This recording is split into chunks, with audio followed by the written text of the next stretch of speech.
Muy buenas tardes, bienvenidos a esta sesión de nuestro 16º Congreso Internacional de Estudios Clásicos del FIEC.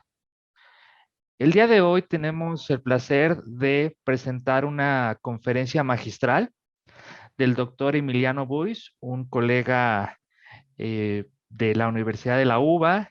Estuvo participando recientemente con nosotros en un seminario coordinado por la doctora Marta Montemayor. Él nos va a presentar la conferencia magistral Pacificaciones literarias, la performatividad de treguas, armisticios y negociaciones interpólies en la comedia aristofánica. Para ello me gustaría dar una lectura de la semblanza curricular del doctor Buis. Él es abogado de profesión, además de licenciado y doctor en letras clásicas por la Universidad de Buenos Aires. Tiene un máster en Historia y Derechos de la Antigüedad por la Universidad de París I. También tiene un diplomado de postdoctorado en Derecho. Es profesor adjunto regular de Lengua y Cultura griegas en la Facultad de Filosofía y Letras de la UBA. Además, es profesor catedrático de Derecho Internacional Público en la Facultad de Derecho de la misma universidad y en la Universidad del Centro de la Provincia de Buenos Aires. Es investigador independiente del CONECYT y dirige y codirige proyectos interdisciplinarios en el área jurídica y en el ámbito de la filología griega. Ha sido becario del Instituto Max Planck en Frankfurt, del Centro de Estudios Estilísticos de la Universidad de Harvard, de la Fundación Onassis, de otros centros en la Universidad Estatal de Ohio y del Centro de Estudios Helénicos de la Universidad de Princeton. Es investigador permanente del Instituto de Investigaciones Jurídicas y Sociales de la UBA. Ha participado en proyectos interdisciplinarios y como profesor visitante en las áreas de Historia, del Derecho Internacional, Derecho Ateniense, Comedia Griega en diversas universidades, entre ellas la University of Nottingham, University of London, Universidad Carlos III de Madrid, otras universidades, entre ellas también el ITAM, aquí en México. Es autor de más de 200 publicaciones. Sus temas de investigación son teoría y filosofía del derecho internacional del desarme y la no proliferación de armas, literatura griega antigua, especialmente comedia aristofánica, historia del derecho internacional, derecho griego antiguo. En la UNAM ha participado como conferencista invitado en varios congresos internacionales de estudios clásicos. Ha publicado en libros colectivos de estos congresos y en nuestra revista Nova Telus. Adelante, estimado doctor Buis. Bueno, muchísimas gracias, Manuel, por esa cálida presentación. Como te decía, la verdad que es un placer y un honor que estés moderando esta conferencia. Y en nombre tuyo quiero agradecer también, por supuesto, a Marta Patricia Irigoyen, a quien veo que está aquí conectada, y a María Teresa Galassi, a toda la Comisión de Organización de Filológicas de la UNAM, porque así tengo queridos y queridas amigos. Así que les agradezco mucho y la verdad que me honra mucho la invitación que me han hecho llegar. Voy a compartir en pantalla, que espero que se esté viendo bien. ¿Se ve bien, Manuel? Perfecto. Buenísimo. Bueno, entonces doy comienzo a la charla. La comedia antigua es un género claramente inserto en su coyuntura política, y las tramas de las obras que se han conservado, fundamentalmente, claro, las de Aristófanes, las 11 comedias conservadas de Aristófanes, muestran un marcado interés del género por la realidad social de la Atenas de fines del siglo V y comienzos del IV. En el contexto de un régimen institucional que está atravesado por la crisis, el género cómico se produce y representa con conflictos permanentes como telón de fondo. Pensemos en las 3 décadas de la Guerra del Peloponeso, que enfrentó a Atenas y a los aliados de la Liga del Peloponeso, los 2 golpes oligárquicos de 411-403 y los siempre difíciles restablecimientos del orden democrático. No caben dudas entonces de que la comedia se ocupa, de hecho, de reflejar las disputas interpersonales y ofrece originales vías de solución de conflictos. Aquí voy a prestar atención en particular a las controversias propias del ámbito internacional, y en lo que se refiere a este plano interestatal, es sabido que durante toda esta época los tratados fueron un instrumento clave para traducir las relaciones de poder y en ciertas ocasiones para traducir la negociación de instancias de pacificación. En esta conferencia me propongo entonces examinar algunas estrategias literarias mediante las cuales Aristófanes se apropia cómicamente de las prácticas jurídico-diplomáticas de dichas treguas sobre el escenario teatral para reconfigurarlas desde sutiles alusiones. A través de diversos dispositivos paródicos implementados por las obras, es posible discernir no solo la importancia de las fórmulas y expresiones lingüísticas de los compromisos de suspensión de hostilidades, sino también la trascendencia de su sustrato emocional y de su materialidad subyacente. En particular me voy a ocupar de analizar algunos pasajes en los que a mi juicio Aristófanes instala una poética de la pacificación a partir de la inclusión de referencias figuradas al lenguaje de las treguas y los armisticios. Luego de una breve referencia a los casos explícitos de Aves y Acarnienses, me voy a ocupar de dos episodios: la unificación de los semicoros en Lisístrata por un lado, y el discurso de Trigeo en paz para recuperar la estatua de la diosa Eirene. En la comedia Aves, del 414, asistimos al único caso conservado del despliegue de una verdadera negociación diplomática completa sobre el escenario cómico. Acuciado por la interrupción del humo sacrificial, el Olimpo decide negociar una reconciliación con Pisetero a partir del despacho de una misión diplomática. Los embajadores, presbeis encargados de la misión, Poseidón, Heracles y el dios Tríbalo, recurren a una terminología oficial que los espectadores del drama seguramente estaban en condiciones de identificar. Ustedes tienen ahí algunos pasajes. Cuando llegan a la ciudad, por supuesto, dice que llegan como embajadores, presbewomen, dice que vienen de parte de los dioses para discutir el fin de la guerra, de vuelta presbewontes, y además aclaran su condición de plenipotenciarios para la negociación, autocrátores. Los enviados olímpicos, a pesar de toda esta presentación, van a terminar perdiendo la negociación frente a un hábil Pisetero que va a convencer a Heracles mediante una manipulación del derecho sucesorio por un lado y sobre todo de su estómago.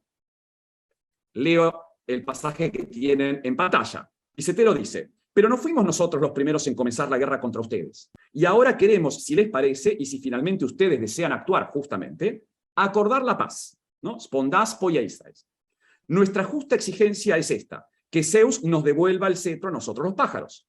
Si nos ponemos de acuerdo, ¿no? Y acá fíjense, dialatómeta, sobre esta condición, entonces invito a los embajadores a comer. Y ahí Heracles dice: esto me alcanza, voto a favor.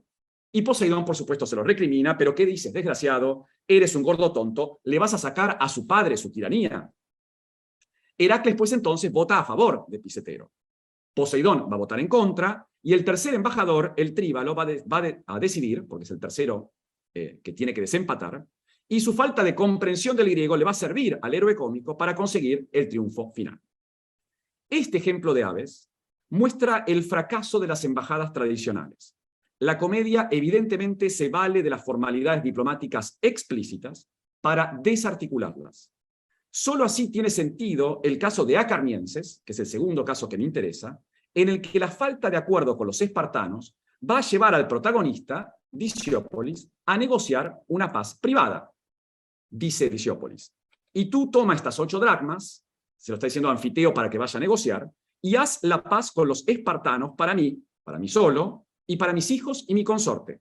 Ustedes sigan mandando embajadas, ¿no? Presbeueste, y abriendo el pico. Fracasada entonces la diplomacia pública, la comedia aprovecha para fomentar una solución individual de la guerra. Sin embargo, frente a estos dos ejemplos, en los que las negociaciones reales de la polis no prosperan, Aristófanes da cuenta de otras operaciones paralelas en las que el lenguaje de las treguas y la pacificación encuentra un terreno mucho más fértil. Veamos entonces qué ocurre en Lisístrata y en Paz. En el caso de Lisístrata, 411, la guerra ocupa un rol preponderante. Atraviesa la trama desde los primeros versos y se convierte en tema central. La huelga femenina, impulsada por la protagonista, de hecho, tiene por objetivo detener los esfuerzos militares y conseguir una pacificación panhelénica.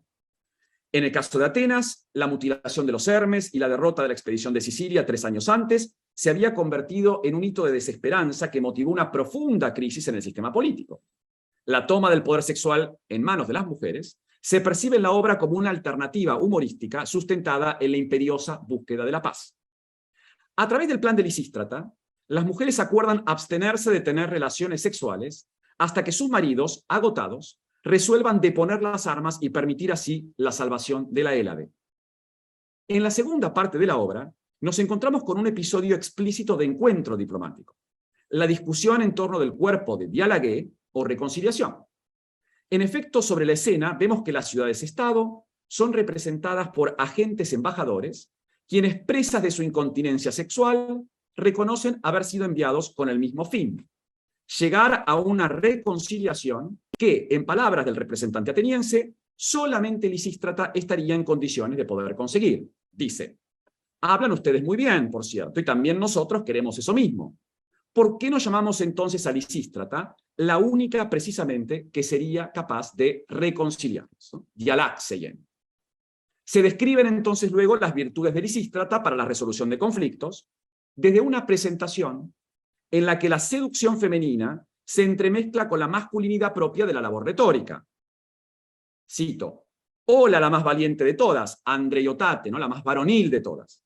Es necesario ahora que te vuelvas tremenda y delicada, noble y vulgar, altanera y sumisa, versátil, porque los primeros entre los griegos, cautivados por su encanto, se reunieron ante ti y de común acuerdo te hicieron árbitro de sus disputas. El vocabulario de los acuerdos interestatales aquí es claro. Se trata de resolver en común, koiné, el recurso a un arbitraje, ¿no? El verbo epitrepein. El éxito de esta escena diplomática es claro y consiste en hacer ingresar en escena, en el verso 1115, a la joven diálague, reconciliación, ¿no? Personificada, quien opera como factor de unión entre ambos delegados, admirando las distintas partes de su cuerpo desnudo, como analicé ya en otro trabajo de hace mucho tiempo. Se distribuye en su anatomía como si se tratara de territorios. El deseo erótico se convierte en el motor superador del ardor hostil entre adversarios y va a sentar las bases para el acuerdo final. Así, la negociación se dará por concluida cuando Lisístrata exponga públicamente, y acá hay una alusión clara a la guerra de Troya, la necesidad de detener las hostilidades en torno de una mujer, ¿no? No disputas por un par de piernas. La consecuente desesperación sexual de los delegados va a dejar abierto el espacio para el arreglo definitivo, propuesto por la protagonista, y el reencuentro último de atenienses y espartanos con sus esposas para la celebración cómica del cierre, ¿no? Entonces, el arbitraje logra reinstalar el equilibrio perdido que requiere todo final cómico.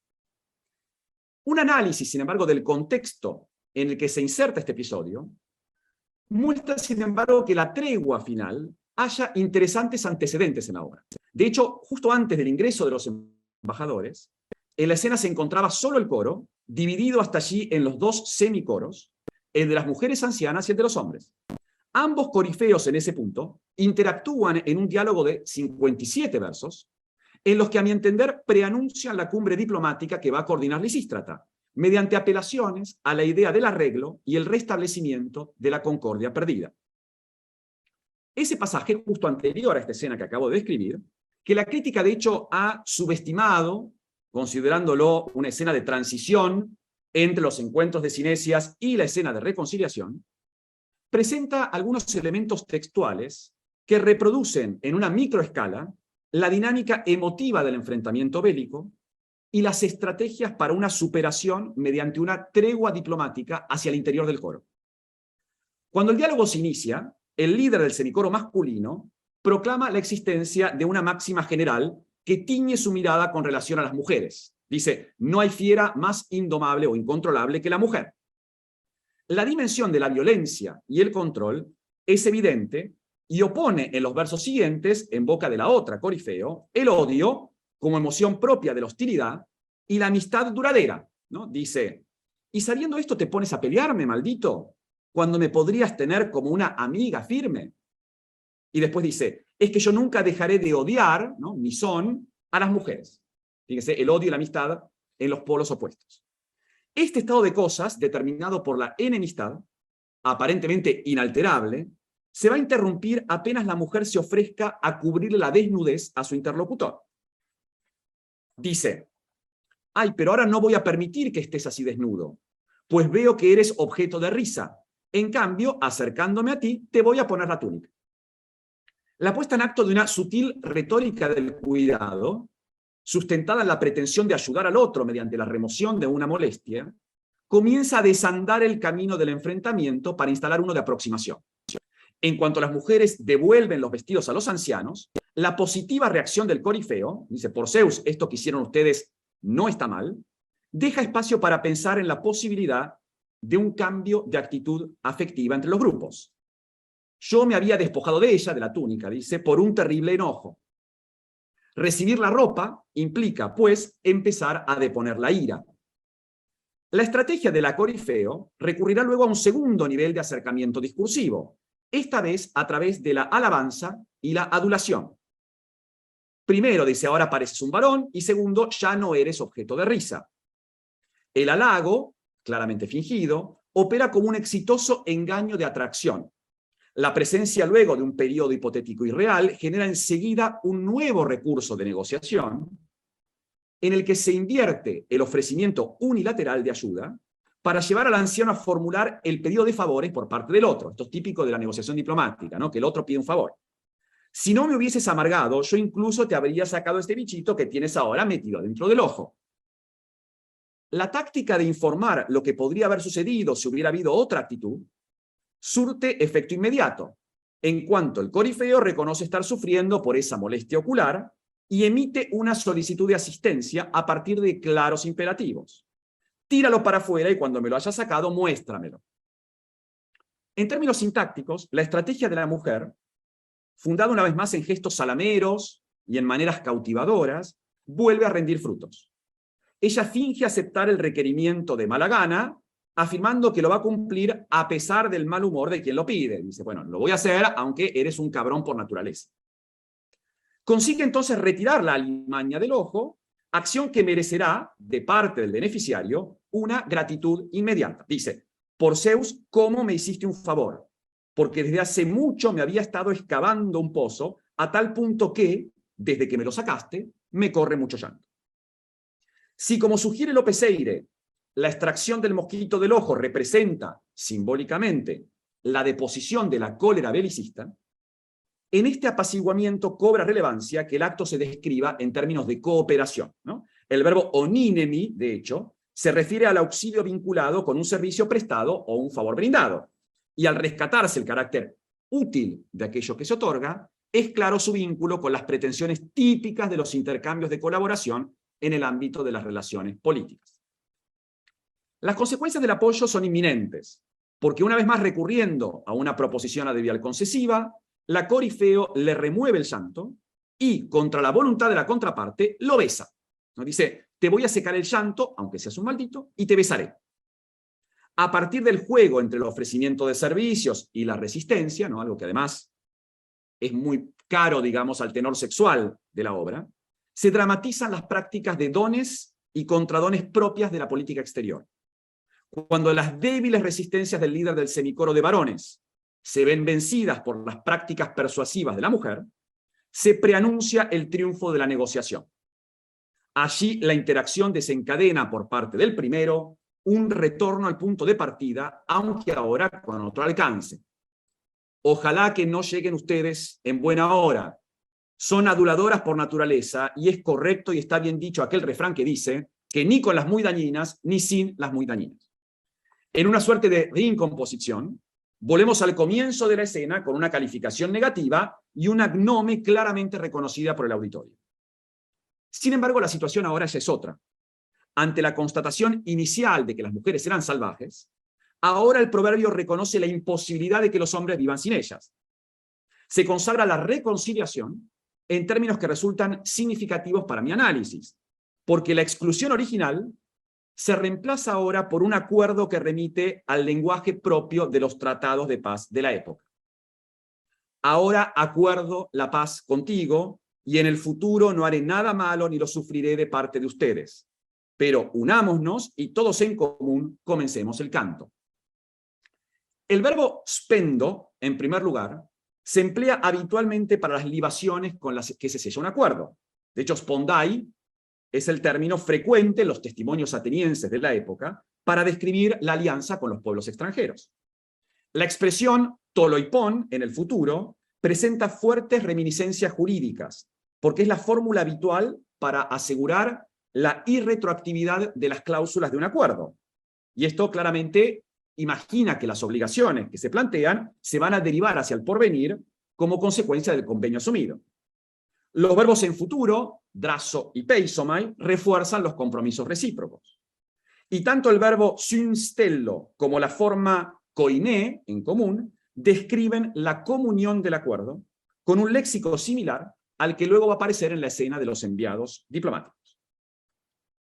En el marco de esta abundancia de terminología léxica propia de los tratados interestatales, el inicio de la estrofa que ambos semicoros pronuncian a continuación en conjunto y que dirigen a los espectadores, algo propio de las intervenciones corales en el escenario, se mezcla entonces con el tenor político de aquellos cantos celebratorios típicos del festejo de una symmachia, de una alianza militar.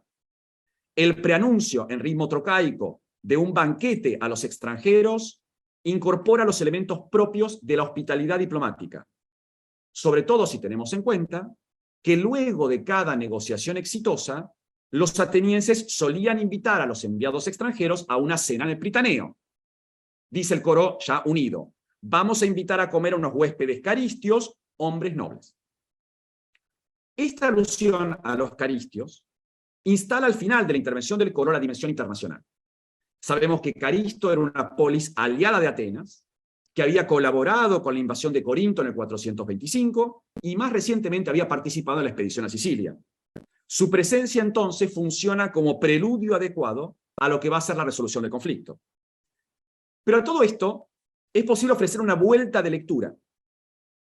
Tratándose de un género dramático y teniendo en cuenta la particular predilección de la comedia por las operaciones metateatrales, la escena entre los coros hace las veces de una suerte de ensayo general de las estrategias de persuasión que Lisístrata implementará en los versos siguientes para acercar a los dos embajadores. En una obra que está asignada por el disfraz, por la factura cómica desde el comienzo, no sorprende que Aristófanes pudiese haber generado, mediante este diálogo entre los corifeos, una puesta a punto dramática de los principales recursos diplomáticos que la obra va a implementar para promover la paz panhelénica. La invitación, de hecho, que el coro dirige a los espectadores para que participen del banquete, presenta un vocabulario que, por lo menos a mi juicio, habilitaría esta interpretación. Dice: no nos estamos preparando o ensayando para decir nada malo, ni una sola cosa de los ciudadanos, sino al contrario, para decir y hacer todo lo bueno, pues los males y lo que está dispuesto ya sobran. Además del empleo del verbo paraskewazo, prepararse, ponerse listo, frecuentemente aplicable a los ensayos dramáticos, tanto el participio de parakeimai como el doble juego de los verbos típicos de la performance teatral, legein y dran, apuntan todos a una práctica actoral que entonces hace que esto no sea más que ficción dentro de la ficción. Con todo esto, el coro, componente dramático por excelencia, ha tanteado y jugado con una serie de estrategias que los espectadores debían de reconocer de las frecuentes prácticas de diálogo entre polis enfrentadas. La captatio afectiva, el topos del cuidado, la materialidad del acercamiento con la lógica de los dones, la celebración exitosa de un acuerdo de paz, spondai, sobre la base del engaño y la seducción lisonjera. Desde esta lectura, entonces, el valor de toda la escena radica en que preanuncian la ficción, mediante un acuerdo entre los coreutas, la verdadera discusión política que se va a dar entre los diplomáticos plenipotenciarios.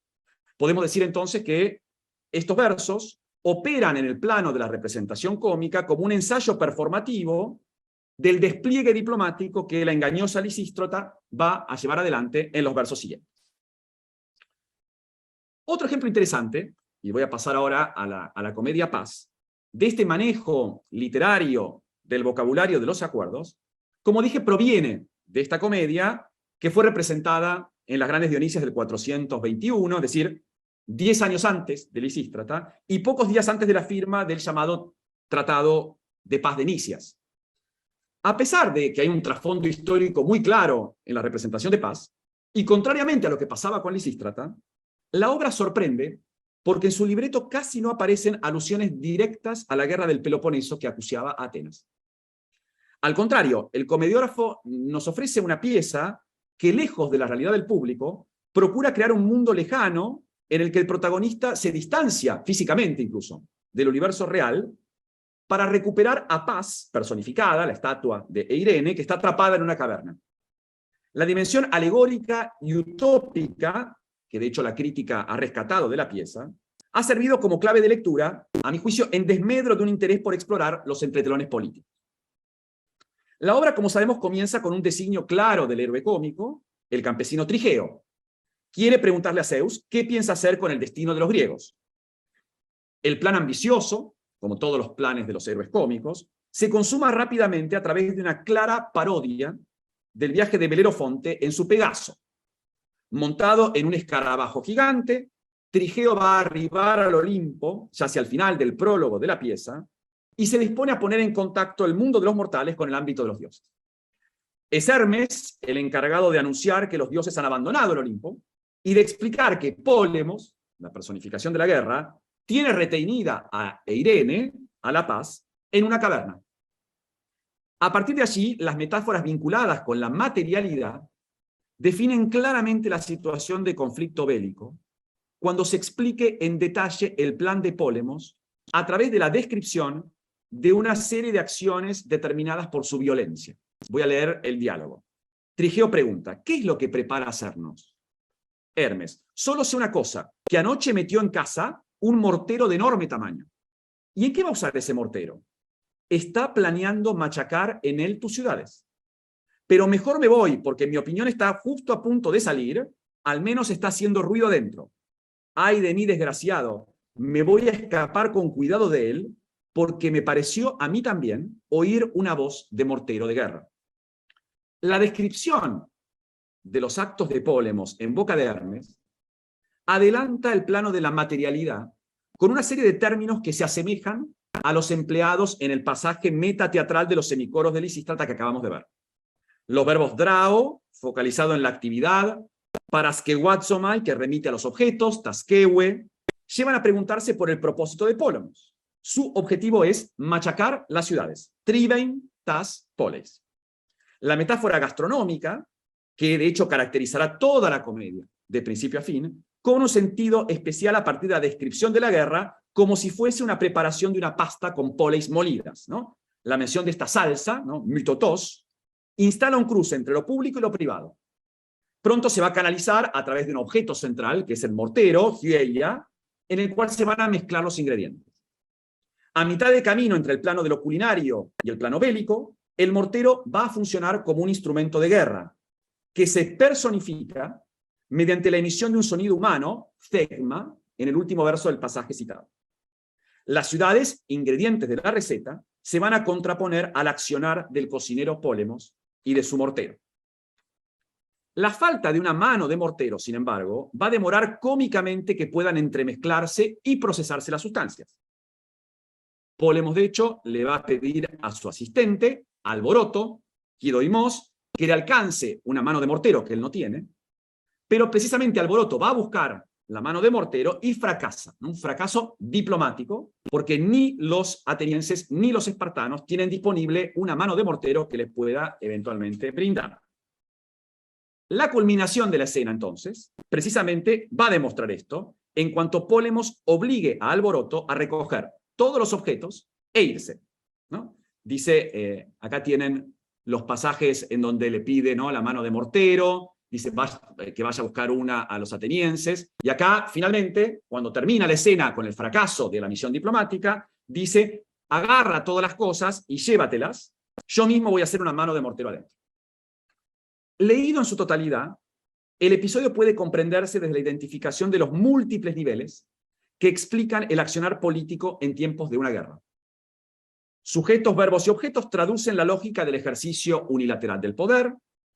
En sucesivas capas de control, Pólemos manipula a los políticos, ¿no?, estos tiranos que funcionan como demagogos, que de hecho se valen, digamos, de este machaque, digamos, de las ciudades. Aparecen verbos como tarato, digamos, que son típicos verbos para indicar la taraxis o la acción, digamos, de conflictividad propia de la crisis política. Y esto, en definitiva, muestran cómo las dominaciones que se van presentando en la obra se despliegan en todos los sentidos a partir de niveles de opresión violenta. La pregunta entonces es, ¿cómo se produce frente a toda esta violencia material, una violencia desubjetivante por otra parte, la recuperación del orden social armónico? Y acá es donde me interesa el vocabulario de la tregua. Las palabras que de hecho va a pronunciar Trigeo al quedarse solo en el escenario pueden ser leídas desde una óptica de solución armónica y presentan un sentido, de vuelta a mi juicio, más elaborado del que tradicionalmente se ha reconocido. El discurso que va a pronunciar Trigeo puede ser leído como un interesante llamado a la acción que propone una suerte de pacificación a través de interesantes recursos que, como también ocurría en Lisístrata, pretenden recuperar la dimensión afectiva que se perdió. Su contenido, en efecto, apunta a la necesidad de recuperar la condición humana perdida y abandonar esta cosificación a la que los griegos se han visto sometidos. Leo la traducción del pasaje. Y ahora, dice, se da aquello. Viene la canción de Datis, la que cantaba al mediodía tocándose, cómo disfruto, me alegro y me divierto. Ahora, varones atenienses, para nosotros es bello, una vez apartados de los asuntos y las batallas, sacar a paz, querida para todos, antes de que alguna otra mano de mortero lo impida.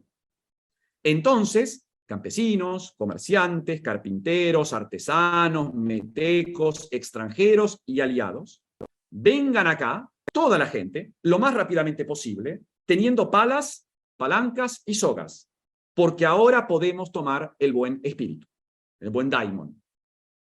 La referencia al onanismo de Datis al comienzo, que incorpora una dimensión sexual inherente a la condición humana, hace reingresar el dominio de las emociones personales y recupera la primera persona que Pólemos había monopolizado. La invocación de Trigeo apunta también a reinstalar como agente cívico a los varones atenienses y se complementa con la enumeración de categorías sociales definidas, que van desde los labriegos hasta los isleños. Si el estatus define la subjetividad, la reunión de todos bajo la identificación del vocativo toda la gente, ¿no? Pantes leo, transforma la proclama en un verdadero manifiesto. Devenidos sujetos de vuelta, deberán todos sacar a paz manipulando, ahora sí, los objetos indispensables para la labor, palas, palancas y sogas. A fin de cuentas, tomar la paz, transformarla en un objeto poseído, implica captar, harpasai, el buen espíritu. La arenga del protagonista, en definitiva, es exitosa para recuperar la subjetividad de una acción política colectiva. El programa de acción es evidente. El coro va a ingresar en el escenario con enorme entusiasmo, manifestando movimientos hiperactivos y descontrolados en su acción.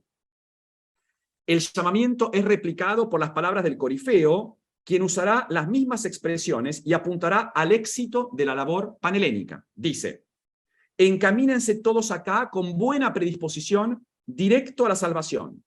Oh, todos los griegos, panélenes, habiéndonos liberado de la formación militar y de los bellos mantos púrpuras, ayudemos ahora o nunca.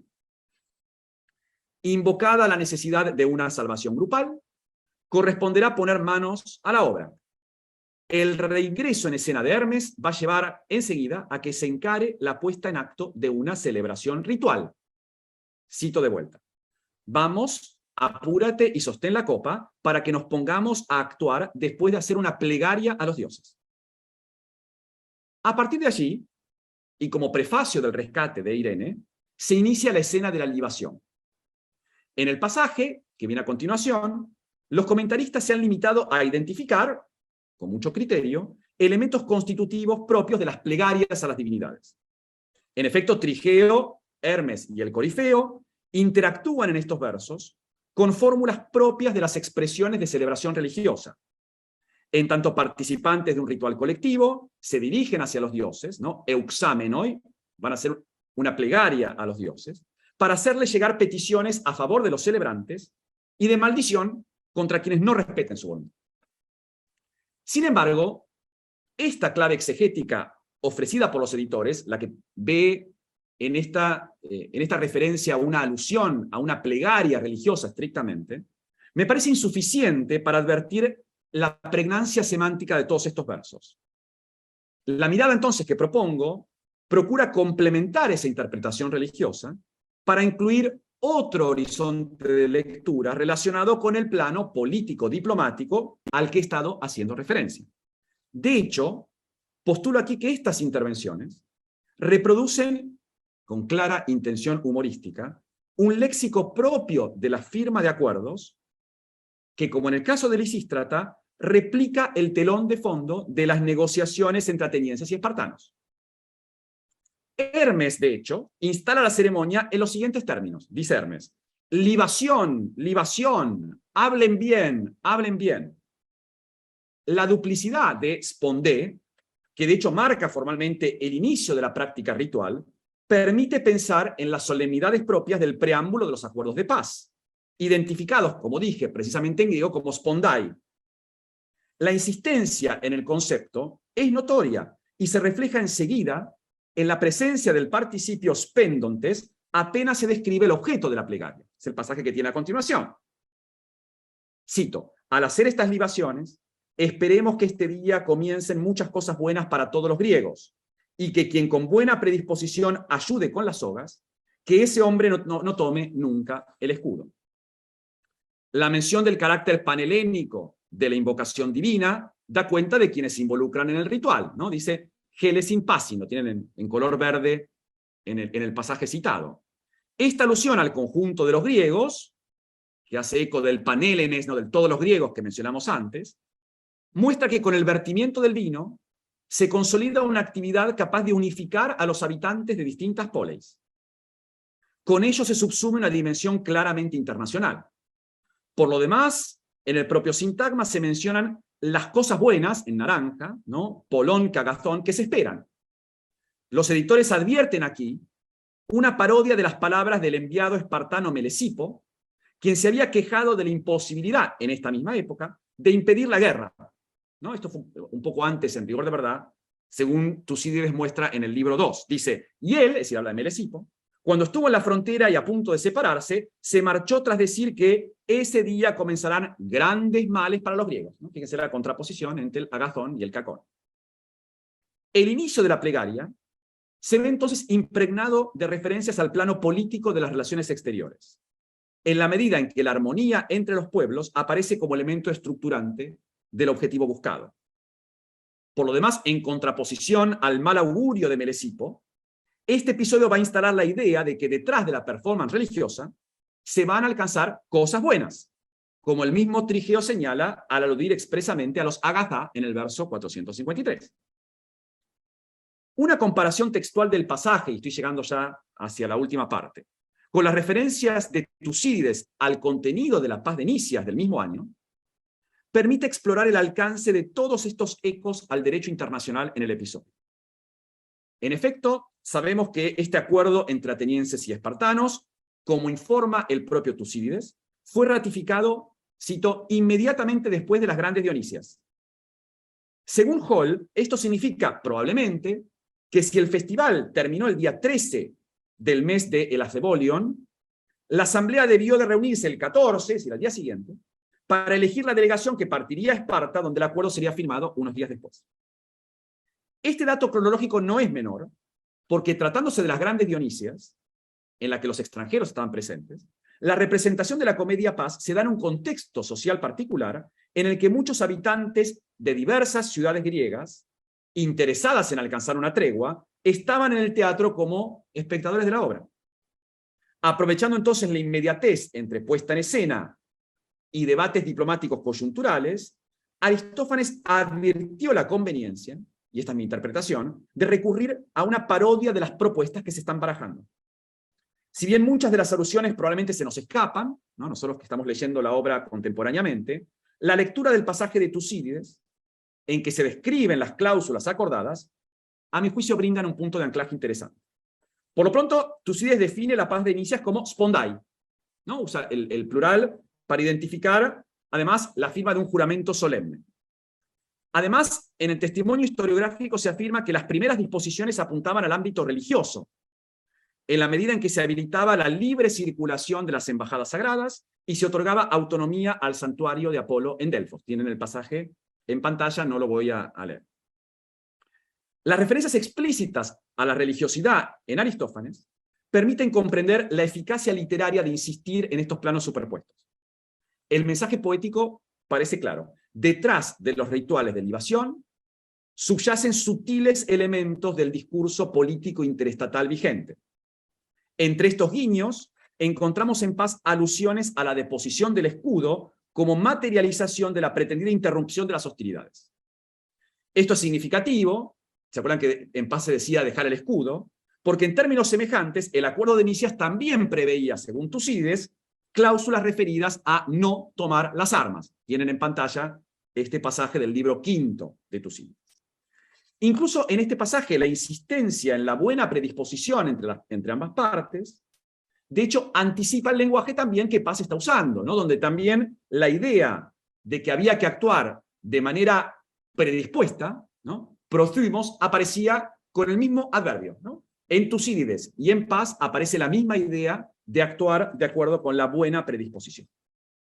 En el caso de la escena de Paz, resultan muy relevantes también las distintas cláusulas de la plegaria que se describen, y aquí, por falta de tiempo, voy a ser muy breve, pero si ustedes leen el diálogo entre Trigeo y el coro, donde se va anunciando una serie de cláusulas a partir de la cual se va a condenar a quienes no acepten la unificación y la paz, el lenguaje presenta una serie de características sintácticas propias de los tratados de la época. Señalo simplemente la existencia de estas proposiciones condicionales típicas de las maldiciones dentro de los tratados para aquellos que no cumplan con las cláusulas, ¿no? Si alguien hace tal cosa, entonces recibirá una sanción determinada. Digamos entonces, para concluir con esta obra, que la falta de menciones directas a los acontecimientos contemporáneos no impiden que Paz sea tal vez una de las comedias más involucradas con la realidad inmediata de la representación. De modo casi simultáneo, la escena del teatro de Dioniso coexiste con las reuniones que se están celebrando para discutir el contenido del posible y anhelado acuerdo de paz. Leído en esta clave político-diplomática, el episodio analizado deja ver los reflejos cómicos que adquiere la dimensión jurídica de la política exterior de Atenas durante la guerra. Y en este sentido, el papel del drama es crucial en esta dimensión de la negociación entre atenienses y espartanos.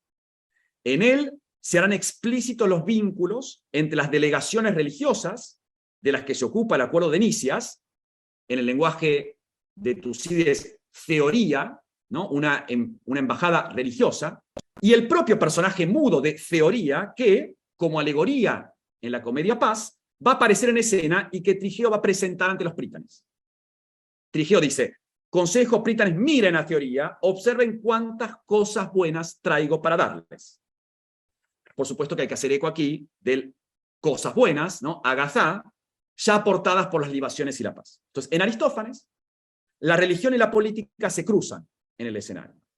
Del mismo modo en que ocurría con el caso de la metateatralidad, además, en la escena de Lisístrata, las menciones de Theoría, a mi juicio, apuntan también al rol cívico de la representación dramática. Se trata de reconocer el poder del festival cómico en el contexto de las prácticas políticas de la época. Quizás podemos imaginar en qué medida muchos de quienes estaban presenciando esta escena participarían al día siguiente del encuentro de la asamblea, incluso recordando con una sonrisa la invitación del coro. Al disponerse a discutir la paz, quizás recreaban alegres en la mente la celebración de la musa y buscaban en ella inspiración, siguiendo los versos que abrían y cerraban la estrofa de la primera parábasis. Y cito: musa, decía el coro, aleja las guerras y baila conmigo, tu amigo, musa divina, celebra conmigo este festival.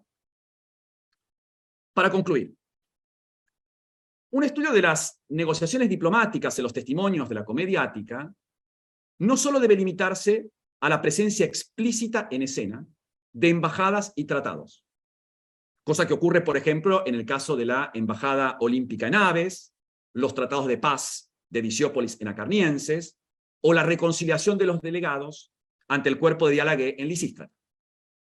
En general, una mirada centrada en la diplomacia oficial, en la diplomacia pública, lleva a concluir que Aristófanes se vale de estas instituciones de la política exterior para denunciar su ineficacia y postular un fracaso rotundo. Las embajadas verdaderas fracasan. Una mirada más comprensiva del fenómeno, sin embargo, debe estar alerta a los ecos del lenguaje diplomático en andariveles que son menos explícitos. Así, aprovechando la constante recurrencia de la comedia a las prácticas celebratorias, a la idea utópica de una salvación panhelénica, en el corpus de obras conservadas es posible hallar alusiones indirectas a las treguas, a los armisticios, a las instancias de pacificación en general. El triunfo, en clave poética, de estos reencuentros cuasi diplomáticos permite al mismo tiempo dar cuenta de las estrategias desplegadas por estos personajes, y con ello se trata de instancias de negociación, y acá me parece lo interesante, que ilustran lo que las fuentes historiográficas como Tucídides no ofrecen. Es decir, la mirada personal de aquellos que se comprometen afectivamente, materialmente, con la búsqueda de la paz. En definitiva, las pacificaciones literarias, como las que vimos en los pasajes examinados, no solo son una privatización paródica del lenguaje de los acuerdos diplomáticos interestatales. Son también un ensayo, a través de la risa, de lo que podían ser algunos de los dispositivos retóricos, de los dispositivos emotivos más adecuados, para llevar adelante una exitosa negociación entre Atenas y sus enemigos, en tiempos siempre desafiantes para la vida en democracia. Bueno, muchísimas gracias por su atención y creo que cumplí con el tiempo otorgado, así que les quiero agradecer mucho por la paciencia de escuchar.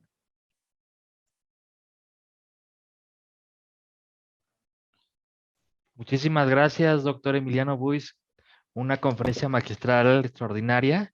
Estamos prácticamente sobre el tiempo.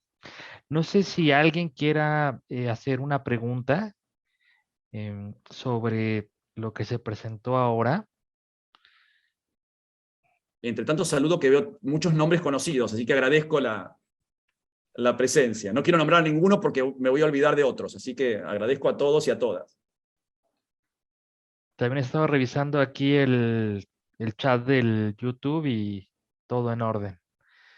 Entonces, no sé si alguien quiere hacer un comentario o ya en el chat están apareciendo algunas cosas. Me parece que los cansé. Perdón por la cantidad de texto. Yo sé que en la presencialidad esto se hace un poco más dinámico. Lamento mucho si fui... Hay unas felicitaciones Gracias, María de Teresa. Cariño grande. Gloria Larini, de la doctora Galás. David Alejandro tiene una pregunta. No sé si quieras hacerla, David, o la leemos. Bueno. Dice David, ¿qué editoriales de obras griegas traducidas al español sugiere de modo que sea posible apreciar los detalles léxicos que usted ha abordado para alguien que no hable griego? Es una buena pregunta. Esto, primero, yo recomiendo para todo aquel y toda aquella, digamos, que les interese trabajar, digamos, con este tipo de vocabulario un poquito más técnico, estudiar griego. Voy a pasar el aviso parroquial de la importancia, digamos, de trabajar estos textos en la lengua original. Hay traducciones muy buenas de Aristófanes, de hecho está Claudia Fernández, creo que está presente, que tiene unas traducciones hermosas, digamos, para Losada. Hay traducciones buenísimas de Aristófanes, que es muy difícil traducir por otra parte, pero también es muy difícil satisfacer a todos los públicos, ¿no? Entonces, quien está interesado en las relaciones internacionales no necesariamente va a encontrar en una traducción habitual de Aristófanes referencias respecto de cada uno de estos aspectos, ¿no?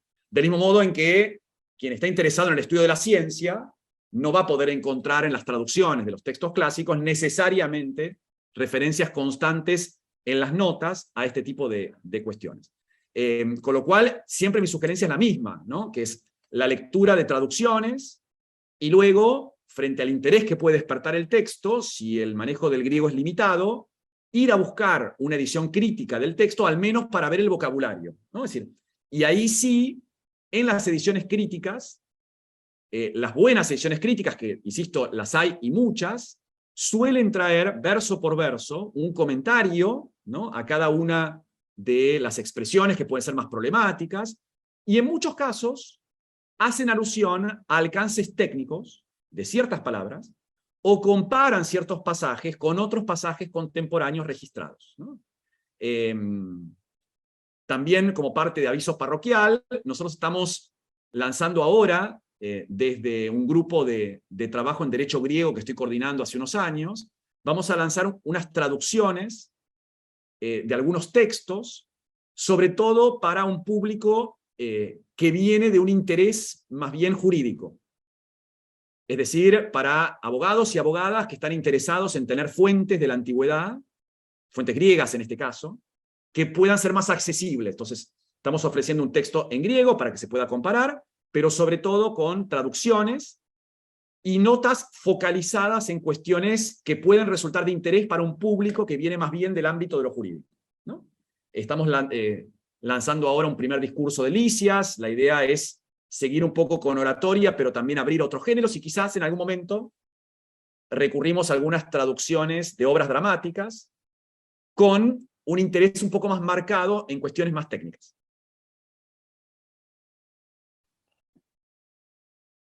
Muchas gracias. Bueno, me parece que ya estamos en el tiempo.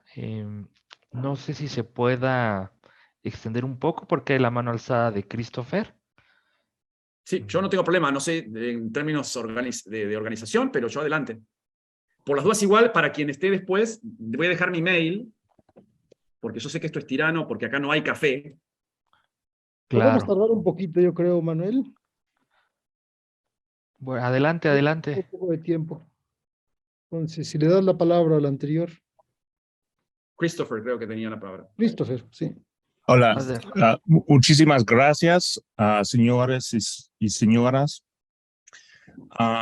Quizás hay dos niveles de